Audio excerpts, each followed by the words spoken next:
Ngayong araw, sisirain natin tong school na to! Bago ko ipakita sa iyo ang pinaghirapan namin na mahigit 3 buwan at posibleng pinakamalaki at pinaka-meaningful na content na ginawa ko, Ito palang nakakaawang paaralan ng mga katutubo kung saan napag-iwanan na ng panahon. Bago makarating dito ay dadaan ka muna sa malawak na tubuhan, babiyahe sa malubak na kalsada, patawid ng sapa at maputik na daan. Hanggang sa mabot ang lumad community na to na siya namang tirahan ng mga batang estudyanteng hirap dahil sa estado ng buhay nila at kakulangan sa gamit gaya ng school supplies at marami pa. Ang pangunahing hanap buhay lang din sa lugar ay ang pagsasaka. Kaya naman hindi sapat ang pang-araw-araw na kita para matugunan ang pangangailangan ng mga bata. Sobrang kawawa talaga yung mga bata. Hindi maipinta ang hirap ng dinanas namin dati. Malayo yung paaralan doon. Pag tag-ulan talaga, doon kami ng problema ng husto. Madulas yung daanan. May dadaanan na ilog. Ang sapa doon, bumabaha yun. Malalim. Napakadelikado ng kalagayan dati ng mga estudyante dahil kailangan pa nilang maglakad ng malayo, marating lang ang school nila. Di rin basta-basta, lalo't kapag madalas ang ulan, ay mas lalong lumalala ang dinadanas ng mga bata. Meet Ma'am Salimar, dating volunteer teacher na nagsasakripisyo para makapagturo sa mga batang katutubo. Pagdating ko po dito, ang itsura po ng paaralan na to ay kawayan lang po at wala pang dingding. Parang bahay lang ng baboy, kulungan ng manok, ganyan lang po. Pag may ulan na, pinapauwi namin yung mga bata kasi pumapasok yung ulan dito sa loob. Mababasa yung mga papel nila, mga bag. Dati po kasi sobrang lakas ng ulan at saka hangin. Natumba yung 2 classroom namin. Sobrang sakit sa amin na. Ganun na lang yung classroom namin, natumba pa. ngayon ay maraming batang nagtitiis sa sitwasyon ng paaralan nilang walang dingding para lang makapag-aral.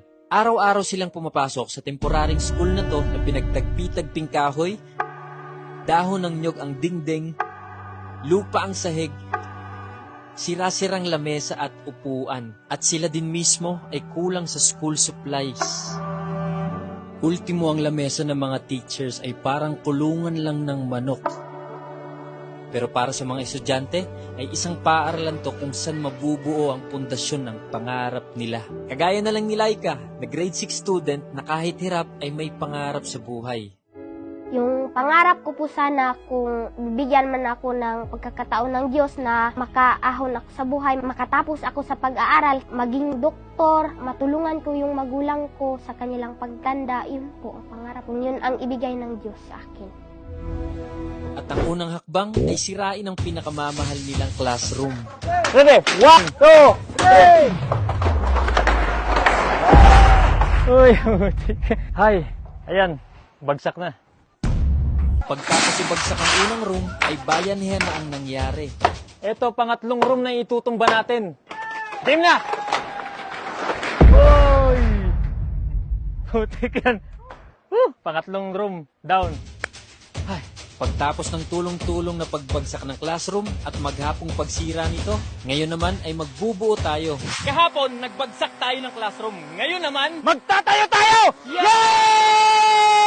Una ay nagsukat, naglagay ng kahoy at nagbuhos para sa unang pundasyon at binuo ang pinaka-frame ng kwarto. Pagtapos magawa ang frame ay trinabaho na agad natin ang bubong.